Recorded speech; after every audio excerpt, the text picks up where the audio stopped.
स्वागत है दोस्तों आपका मेरे YouTube channel civil on spot पे।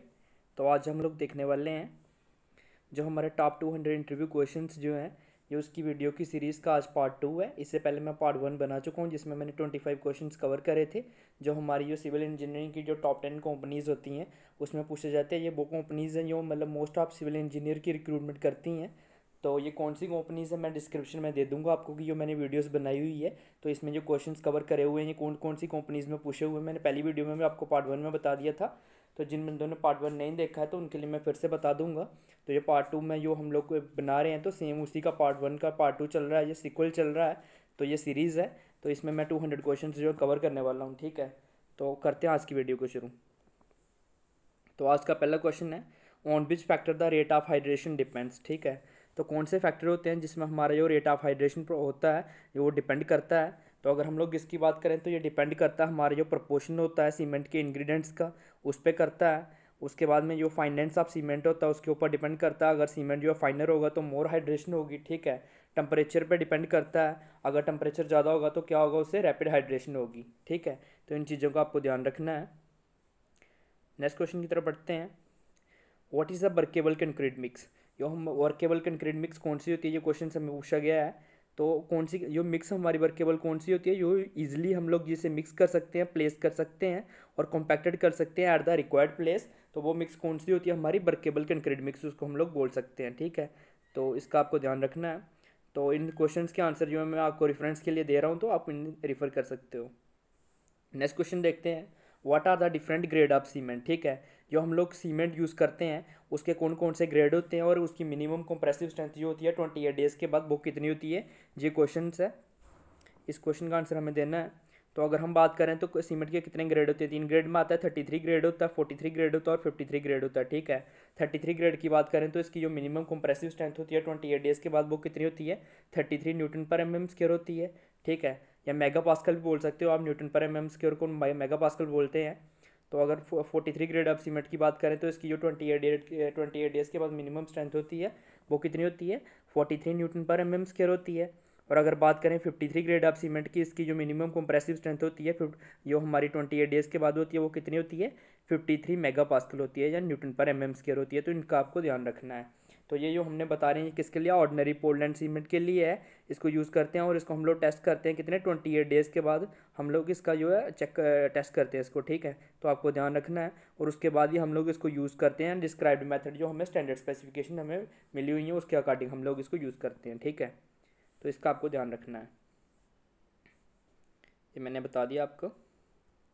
नेक्स्ट क्वेश्चन की तरफ बढ़ते हैं, what is the development length in case of tension wars. ठीक है, ए 415 grade of steel is used and M20 grade of concrete is use. ठीक है, ऐसा ही क्वेश्चन मैंने डेवलपमेंट लेंथ के रिलेटेड आपको पिछली वीडियो में बताया था, जिसमें मैंने आपको बताया था कि मैंने आपको थंब रूल बताया था डायरेक्टली जो होता है हमारी M20 ग्रेड के लिए सिर्फ जो होता है मतलब कि जो फॉर्म मैं आपको थंब रूल बता रहा हूँ ये सिर्फ M20 के लिए अप्लाई होगा, क्योंकि मोस्ट ऑफ टाइम हम लोग जो M20 जो हमारा साइड पे है उसको यूज़ करते हैं। ठीक है, तो आप इसको M25 के लिए निकालेंगे तो ये थंब रूल नहीं रहेगा क्योंकि फॉर्मूला उसमें चेंज हो जाएगा, ये सिर्फ M20 के लिए ही है।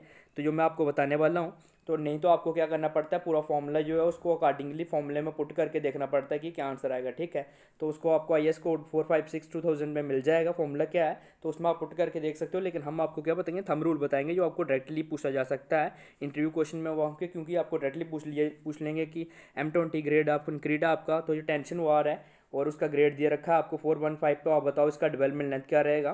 तो अगर इसका मैं आपको थंब रूल बोलूँ तो आप डायरेक्टली इसको ले सकते हो, 47 इंटू डायमीटर आप बार करेंगे तो आपको सीधा मिल जाएगा कि कितनी डेवलपमेंट लेंथ आएगी। ठीक है इसकी, तो ये इसका थंब रूल है, इसको भी आपको ध्यान में रखना है। नेक्स्ट क्वेश्चन की तरफ बढ़ते हैं, बेसिकली ये थंब रूल भी नहीं है, इसको आप कैलकुलेट करोगे तो नियरली यही वैल्यू आके निकल के आती है। तो ये हमारी जैसे कुछ स्टैंडर्ड बुक है जैसे HJ शाह बुक है जो हमारी, तो उसमें आपको ये चीज़ दिखने को मिलती है, उन्होंने मतलब बना रखा है, एक टेबल बना रखा है पूरा, तो उसमें आपको मिल जाएगा। ठीक है, HJ शाह के पार्ट 1 में आपको मिलेगा ये, उसके पार्ट 2 है, पार्ट 1 और पार्ट 2। पार्ट 1 में डेवलपमेंट स्ट्रेंथ करके जो चैप्टर होगा उसका, तो उसमें आप देख सकते हो, इसको आपको मिल जाएगा ये। तो नेक्स्ट क्वेश्चन की तरफ बढ़ते हैं, what is rapid hardening cement. ठीक है, इस क्वेश्चन को मैं बहुत बार पहले भी कवर कर चुका हूँ, जो मेरी एक्सपेक्टेड MCQ की सीरीज़ आई थी सीमेंट को लेके। अगर आपने वो नहीं देखी है तो आप वो सीरीज़ भी मेरी देख सकते हो, यूट्यूब पे आपको मिल जाएगी।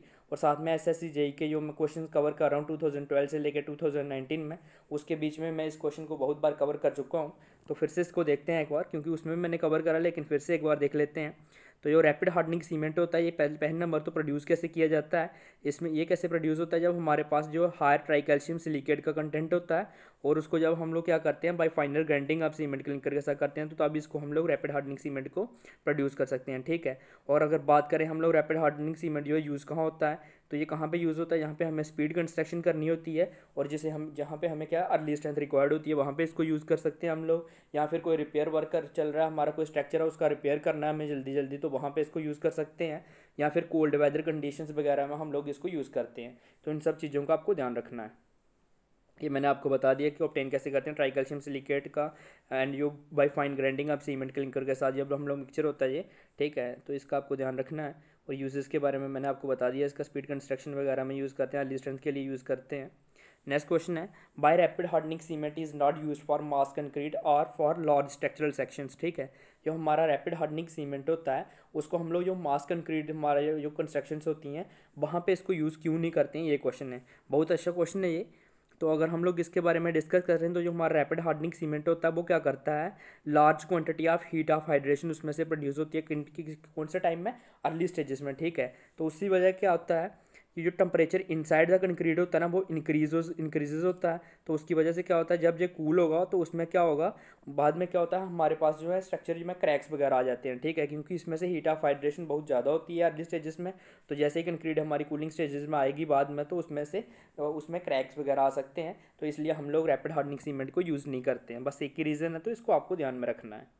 आपको इंटरव्यू टाइम में ये क्वेश्चंस पूछे जा सकते हैं, क्योंकि ये सारे के सारे क्वेश्चन मैंने आपको पहले ही बताया टॉप 200 इंटरव्यू क्वेश्चंस हैं, जो मैंने मतलब कि मैंने आपको पहले बताया था कि जो मेरे कोलीग्स वगैरह थे यहाँ, जब मेरे बैचमेट्स थे जो अभी इन कंपनीज में काम कर रहे हैं, तो उनके थ्रू सोर्सेज के थ्रू हम लोगों ने ये क्वेश्चंस वगैरह लिए हुए हैं। तो ये क्वेश्चंस जो हैं बहुत ही मतलब इंपॉर्टेंट क्वेश्चंस हैं। अगर आप किसी की भी कंपनी के लिए तैयारी कर रहे हो, या आप सिविल इंजीनियरिंग के स्टूडेंट हैं, तो आप अगर किसी प्लेसमेंट के लिए तैयारी कर रहे हो तो आपको ये डेफिनेटली यही क्वेश्चंस वगैरह इनमें से क्वेश्चन पूछे जाएंगे, क्योंकि ये मोस्ट इंपॉर्टेंट क्वेश्चंस हैं जो किसी हर एक सिविल इंजीनियर को आने ही आने चाहिए। ठीक है, तो इन सब का आपको ध्यान रखना है। नेक्स्ट क्वेश्चन की तरफ बढ़ते हैं, what are the benefits of Portland slag cement. ठीक है, अब बात कर लेते हैं पोर्टलैंड स्लैग सीमेंट के बारे में। सबसे पहले क्या होता है, तो अगर इसके बारे में मैं आपको बताऊं तो ये मिक्सचर होता है किसका, सीमेंट क्लिंकर का, जिप्सम का, और जो हमारे पास ग्रेनुलेटेड ब्लास्ट फर्नेस स्लैग होता है उसका। ठीक है, तो जो ब्लास्ट फर्नेस स्लैग होता है ये क्या होता है, बाई प्रोडक्ट होता है। ठीक है, इंडस्ट्रियल स्टील का, आपको ये पता होना चाहिए। तो अगर इसकी बात करें तो इसमें क्या होता है, हाईएस्ट जो होती है, अब बेनिफिट्स क्या है इसके, तो इसमें क्या होता है, हाईएस्ट वाटर जो टाइटनेस प्रॉपर्टी होती है। ठीक है, तो जिसकी वजह से ये क्या है, मेरा स्ट्रक्चर्स वगैरह में हम लोग इसको यूज़ कर सकते हैं।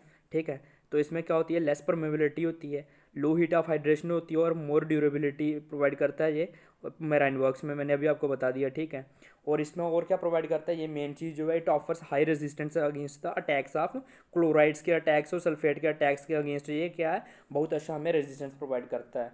तो इन चीज़ों का आपको ध्यान रखना है।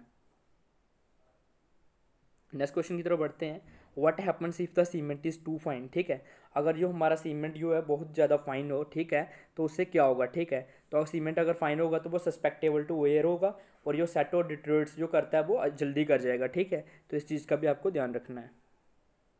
नेक्स्ट क्वेश्चन की तरफ बढ़ते हैं, what happens if the cement is not uniformly fine. ठीक है, पहले हमने क्वेश्चन देखा कि अगर टू फाइन होगा तो क्या होगा, मैंने बताया आपको सेट और डिट्रोइट्स जो है वो अर्लियर से जल्दी कर जाता है। ठीक है, अब क्वेश्चन है हमारे पास कि अगर सीमेंट नॉट यूनिफॉर्मली फाइन हो। ठीक है, यूनिफॉर्मली फाइन नहीं है क्योंकि उसके जो पार्टिकल्स हैं फाइन नहीं है, तो उसमें उसकी वजह से क्या होगा। ठीक है, तो इसकी वजह से क्या होगा, हमारे पास जो कंक्रीट बनेगी वो क्या हमें तो क्या होगी, लो मतलब उसकी जो वर्केबिलिटी है वेरी पोर होती है, तो वो क्या करेगी लार्ज, उसमें क्या होता है हमें large quantity of water required होता है मिक्सिंग वगैरह के लिए, और उस कंक्रीट में क्या होता है ब्लीडिंग होने के चांसेस बहुत ज़्यादा होते हैं। ठीक है, ब्लीडिंग मैंने इससे पहले वाले पार्ट में बहुत अच्छे तरीके से एक्सप्लेन किया था, उसको मैं थॉरली एक्सप्लेन अब नहीं करूँगा। अगर आपने देखा नहीं है तो आप मेरा पहले वाला पार्ट देखिए, उसमें मैंने बहुत अच्छे तरीके से bleeding of concrete, segregation of concrete के बारे में पूरा अच्छे तरीके से बता रखा है, ये प्रोसेसेस क्या होते हैं, जो हमने पहले 25 क्वेश्चंस कवर करे थे इसके पहले पार्ट में, तो आप उस वीडियो को भी जरूर देखिएगा।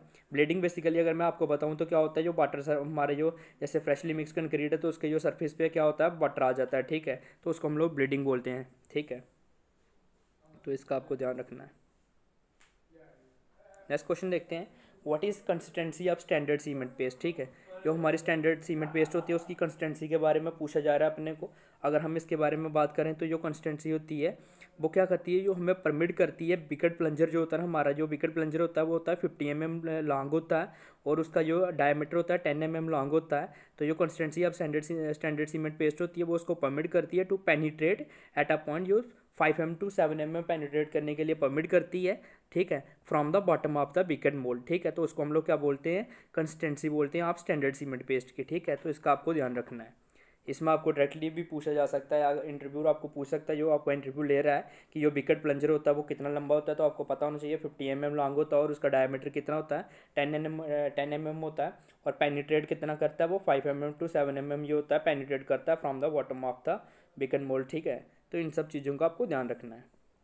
नेक्स्ट क्वेश्चन की तरफ बढ़ते हैं। How is the setting time of cement control, ठीक है। जो सेटिंग टाइम होता है सीमेंट का उसको कैसे हम लोग कंट्रोल कर सकते हैं, ठीक है, ये क्वेश्चन है हमारे पास। तो अगर इसको हम लोग डिस्कस करें तो सेटिंग टाइम को हम कैसे कंट्रोल कर सकते हैं, जो हमारी जिप्सम की क्वांटिटी है उसको हम लोग क्या कर सकते हैं, उसको मतलब कम ज़्यादा करके हम लोग उसको चेंज कर सकते हैं bring the quantity of gypsum, ठीक है। तो अगर मैं आपको पूछूं तो जिप्सम क्या एक्सेलेरेटर है कि रिटार्डर है, ये आप मुझे कमेंट में बताइएगा, क्योंकि इससे पहले मैं बहुत बार इस क्वेश्चन को डिस्कस कर चुका हूँ। ये बहुत ही फेवरेट क्वेश्चन है एसएससी जेईई में भी, क्योंकि बहुत बार पूछा जाता है जिप्सम को लेके कि जिप्सम क्या है, इसकी कितनी क्वांटिटी में हम लेते हैं। अगर मैं बताऊँ तो 2 to 3% ऐड करते हैं इसको, लेकिन आप मुझे कमेंट में जरूर बताइएगा कि जिप्सम जो है एक्सेलेरेटर है या रिटार्डर है, ठीक है। तो नेक्स्ट क्वेश्चन की तरफ बढ़ते हैं।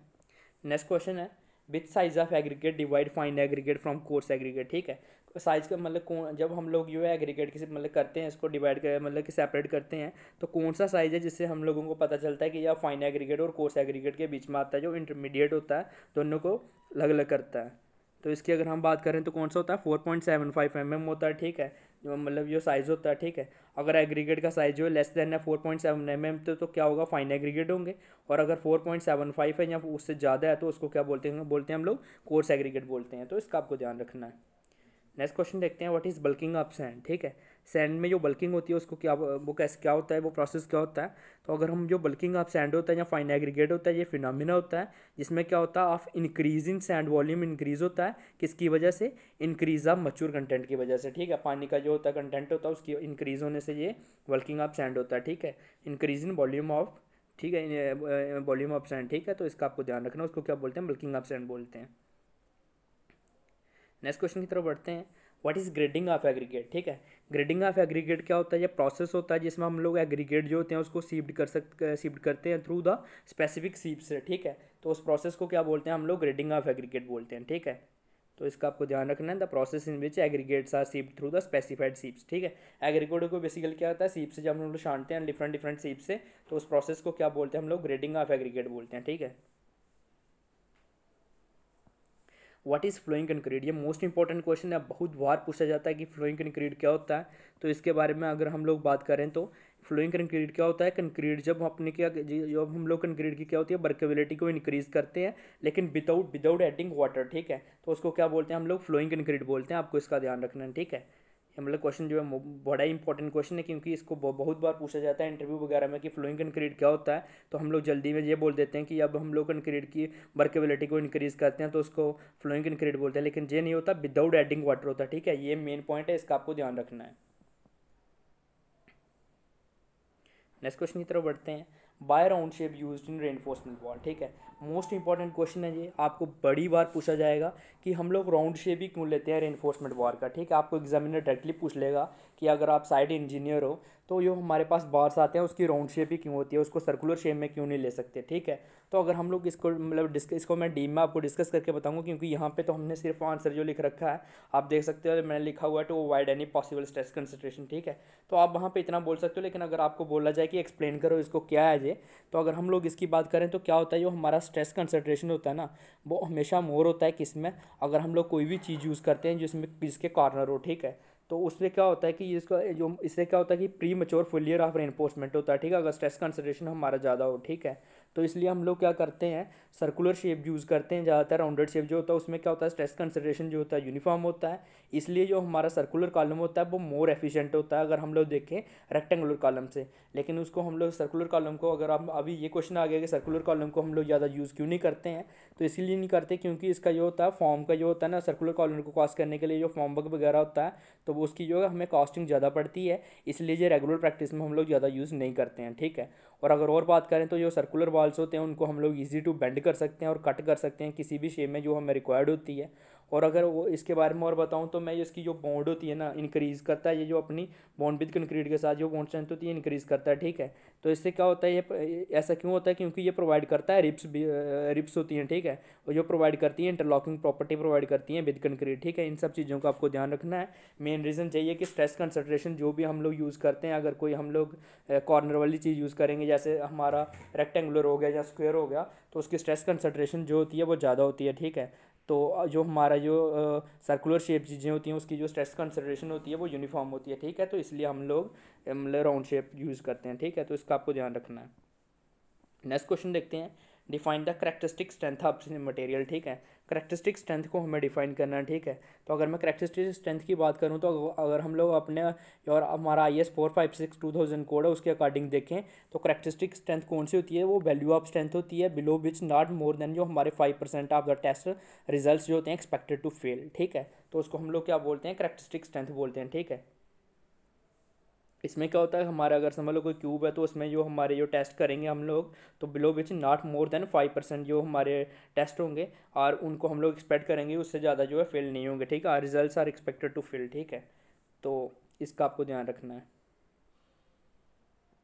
नेक्स्ट क्वेश्चन देखते हैं, what is the importance of compaction while curing concrete, ठीक है।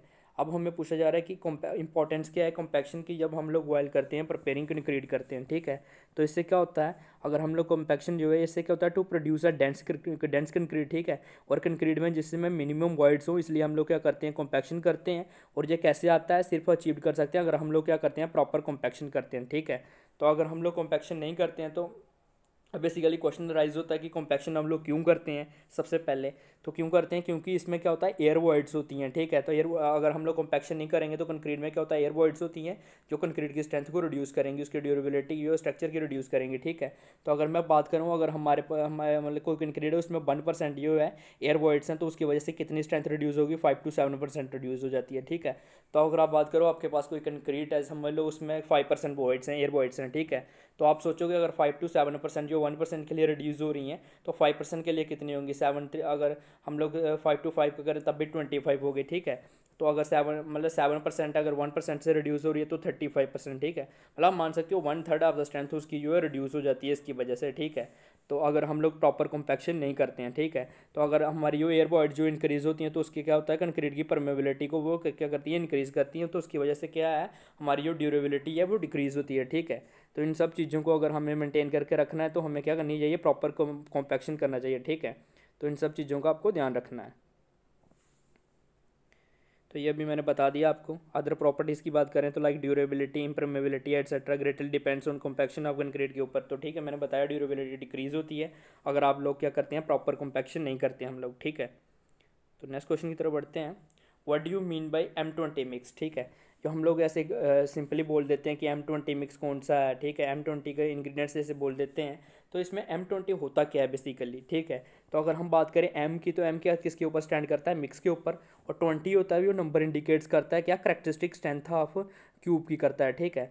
मतलब कौन सी, अगर कंक्रीट के लिए देखें तो कितनी 15 सेंटीमीटर की क्यूब होती है हमारे पास, ठीक है। इसका जो साइज़ होता है तो इसकी कितने दिन के बाद होती है, आफ्टर 28 डेज स्ट्रेंथ, 28 डेज़ के बाद, ठीक है। तो इक्वल टू कितनी होनी चाहिए, 20 Nm/mm² होनी चाहिए, यही स्टैंड करता है, ठीक है। तो आपको ध्यान रखना है इसका।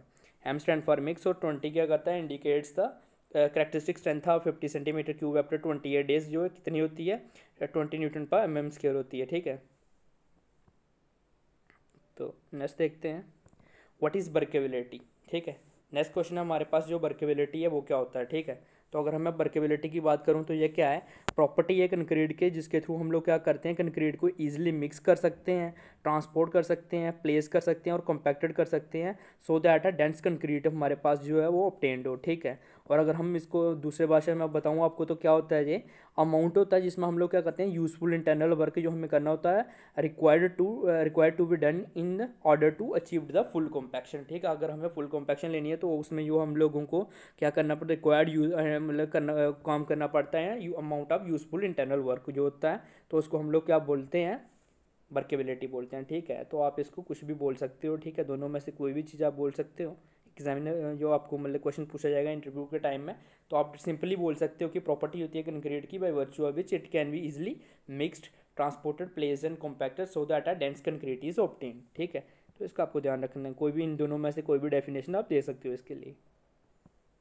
नेक्स्ट देखते हैं, what is a water cement ratio law. ठीक है, तो इसमें कंफ्यूज नहीं होना, ये क्या पूछा जा रहा है, what is water cement ratio law. Water cement ratio नहीं पूछा जा रहा है, तो वाटर सीमेंट रेशियो लॉ क्या था, इसकी लॉ की अगर बात करें, इसकी स्टेटमेंट क्या थी, तो ये बोलता था कि जो हमारे पास गिवन मटेरियल होता है, ठीक है, आप conditions of test the ratio of quantity of mixing water to the quantity of जो सीमेंट होता है, तो ठीक है, alone determines the strength of the concrete so long as the mix of a workable plasticity. ठीक है, तो ये इसका लॉ था। ठीक है, ये इसकी स्टेटमेंट थी, दो स्टेटमेंट आपको याद होनी चाहिए। ठीक है, तो आपको पता होना चाहिए कि ये स्टेटमेंट किसने दी थी, तो ये प्रोफेसर अब्राहम ने दी थी। ठीक है, आपको ये भी याद रखना है। ये मैंने अभी आपको बताया, सेम योग था कि क्या था इसमें, जो हमारा कोई गिवन मटेरियल्स होता है उसके लिए कंडीशंस ऑफ जो टेस्ट होती हैं, किसके लिए, रेशियो ऑफ हमारा quantity of mixing water to the quantity of cement. ठीक है, जिसको हम लोग क्या कहते हैं, determines along the strength of the concrete so long as mix of a workable plasticity. ठीक है, तो इसका आपको ध्यान रखना है। नेक्स्ट क्वेश्चन देखते हैं, enlist 4 main test of concrete for workability. ठीक है, तो हमें को मेन टेस्ट बताने हैं, जो हम लोग वर्केबिलिटी के ऐसे कितने टेस्ट हैं आप मुझे कमेंट में बताइएगा। तो हमें मेन टेस्ट बताने हैं, जो हम लोग इन लिस्ट करने हैं 4 main test of concrete for workability, कौन कौन से होते हैं। ठीक है, तो इसकी मैं बात करूँ तो कौन कौन से होते हैं, स्लम्प टेस्ट करते हैं हम लोग, कॉम्पैक्शन फैक्टर टेस्ट करते हैं, फ्लो टेस्ट करते हैं और बीबी टेस्ट करते हैं। तो इसका आपको ध्यान रखना है, ये इसके मेन 4 टेस्ट हैं। नेक्स्ट क्वेश्चन देखते हैं, but field test is use to measure workability.